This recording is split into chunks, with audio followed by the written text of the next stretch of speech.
Napagdiskitahan ng basag kotse gang ang isang kotseng nakaparada sa parking lot ng isang mall sa Pasay. Dismayado po ang may dala ng kotse dahil nangyari ang krimen kahit may gwardya sa parking lot at may alarm naman ang kotse. Narito ang report ni Victoria Tulad. Kampanteng iniwan ni Nadine Suwayan ang kanilang company car sa open parking lot ng isang malaking mall sa Pasay City bago mag-alas 6:30 kagabi.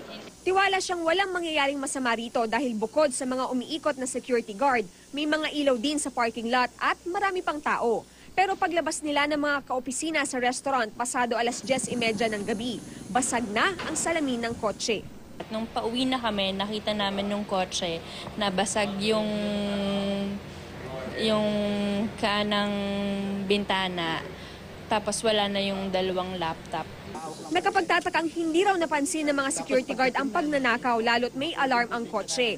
Ang problema pa, tila mahihirapan daw sila na di na matukoy ang magnanakaw lalo't wala daw pang surveillance ang parking lot. Tikom naman ang bibig ng security agency. Gagawa rin daw sila ng sariling investigasyon.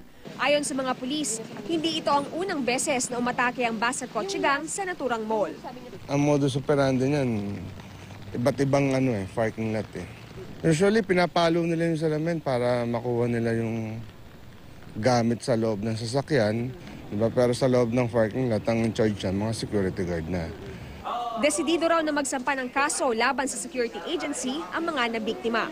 Sobrang frustrated, disappointed kasi kaya nga kami nagbabayad ng parking kasi alam namin na safe yung kotse namin.